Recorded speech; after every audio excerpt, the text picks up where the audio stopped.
ముఖ్యంగా వడదెబ్బ అంటే సన్ స్ట్రోకు. ఇది వేసవి కాలంలో మార్చ్, ఏప్రిల్, మే, జూన్, జూలై వరకు అత్యధిక ఉష్ణోగ్రతలు నమోదవుతుంది. కాబట్టి ఈ కాలంలో వడదెబ్బ వచ్చే సూచనలు చాలామందికి ఉంటాయి. ముఖ్యంగా ఎవరైతే గ్రామీణ ప్రాంతాలు కావచ్చు, పట్టణ ప్రాంతాలు కావచ్చు, 10 గంటల తర్వాత 10 గంటల నుండి ఉదయం 10 నుండి మధ్యాహ్నం 2-3 గంటల వరకు ఎక్కువగా ఎండకు ఎక్స్పోజ్ అవుతారో అలాంటి వారు వడదెబ్బ వచ్చే ఛాన్సులు ఎక్కువ.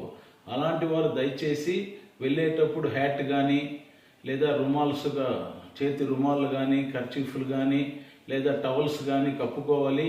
చెప్పులు ఖచ్చితంగా వేసుకోవాలి. వాటర్ బాటిల్ ఖచ్చితంగా చేతిలో పెట్టుకుని అప్పుడప్పుడు తరచుగా నీళ్లు తీర్చుకోవాలి. మజ్జిగ, టీలు, కాఫీలు పూర్తిగా అవాయిడ్ చేసేయాలి. కొబ్బరి నీళ్ళు కానీ, గ్లూకోజ్ వాటర్ కానీ, నీళ్ళు పల్చటి మజ్జిగ కానీ అప్పుడప్పుడు తరచుగా తాగుతుండాలి. పరకడుపులో ఎక్కడా పోకూడదు.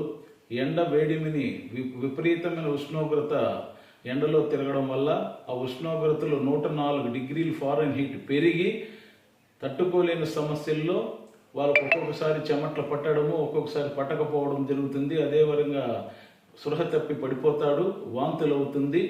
అలాంటి వారిని వెంటనే స్పందించి చుట్టుపక్కల ప్రజలు ఎవరైనా కావచ్చు, ఇది వడదెబ్బ అనే దాంతో వెంటనే చల్లటి ప్రదేశంలో తీసుకుని వెళ్ళి వాళ్ళ షర్టు కానీ బనీను తీసి చల్లటి బట్టతో, ఫ్రిడ్జ్ వాటర్లో అయితే కుండ నీళ్ళు ఉండేది కర్చీపో, టవలో ఏది దగ్గరుంటే ఆ క్లాత్లో వెంటనే తడిపి బాడీ మొత్తాన్ని చల్లగా చేసేయాలి. తల, ముఖము, కాళ్ళు, చేతులు చేసినట్టయితే టెంపరేచర్ ఒక్కసారిగా కొద్ది కొద్దిగా తగ్గుతుంది. దాని తర్వాత దగ్గరలో ఎక్కడైనా ఉంటే పారాసెటమాల్ మాత్ర ఒకటి ఇవ్వాలి.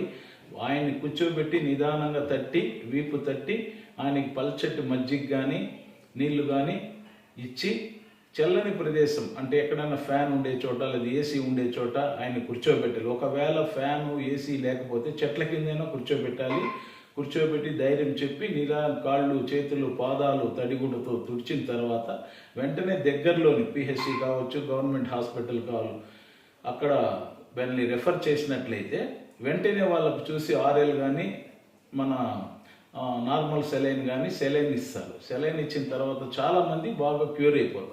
ఎప్పుడైతే లేట్ అయ్యి ఏమాత్రం పట్టించుకోకుండా తన పని చేసుకుంటా ఉండి ఆడే కుప్ప కూలిపోయినాడంటే మరణించే ప్రమాదాలు ఎక్కువగా ఉంది వడదెబ్బలు. కాబట్టి ప్రజలు తీసుకోవాల్సిన చర్యలు ఏమంటే జాగ్రత్తలు. వడదెబ్బ వచ్చే టైం వస్తుంది కాబట్టి ఎండాకాలంలో 11 తర్వాత తిరిగేది తగ్గించాలి. అత్యవసరమైతేనే తిరగాలి. అది కూడా బస్సుల్లో కానీ, ఆటోల్లో కానీ ప్రయాణించాలి.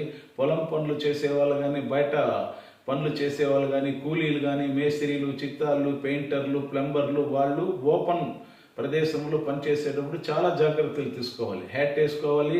తరచుగా నీళ్లు తాగాలి, మంచినీళ్ళు తాగాలి. టీలు, కాఫీలు, వేడి పదార్థాలు, నూనె వస్తువులు బాగా తగ్గించేసి సద్దన్నం కానీ, పెరుగన్నం కానీ తినేది అలవాటు చేసుకోవాలి. కొన్ని రోజులు మసాలా ఫుడ్స్ పూర్తిగా తగ్గించిన తర్వాత ఒకవేళ వాంతులు వచ్చేమారి, కళ్ళు తిరిగేమారి ఉంటే ఎవరికైనా దగ్గరలో ఉండే వాళ్ళకి చెప్పి బీపీ చెక్ చేసుకుని వెంటనే ఒక చల్లటి ప్రదేశంలో ఒక హాఫ్ అన్ అవర్కి చల్లటి ప్రదేశంకి వచ్చి కూర్చొని పని చేసుకోవాల్సిందే. కంటిన్యూగానే ఎండలో బాడీ ఎక్స్పోజ్ అయితే వడదెబ్బ వచ్చే సూచనలు ఎక్కువగా ఉంది.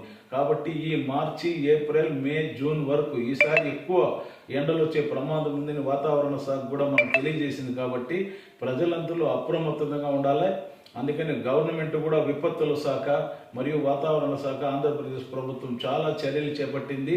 ఓఆర్ఎస్ ప్యాకెట్స్ ఇస్తూ ఉంది. అదేవిధంగా ప్రజలకు అవగాహన సదస్సులు తెలియజేస్తూ ఉంది. హాస్పిటల్లో బెడ్స్ ఇంకా సెలైన్లు అందరికీ విరివిగా సప్లై చేయడం జరిగింది. కాబట్టి ప్రజలు కూడా చాలా జాగ్రత్తగా తమ అవగాహన పెంచుకొని వడదెబ్బకు గురి కాకుండా ఉండాలని వైద్య ఆరోగ్య శాఖ community Srinivasamurthy, community public health officer, ప్రాథమిక ఆరోగ్య కేంద్రం, యాదమరి, చిత్తూరు జిల్లా.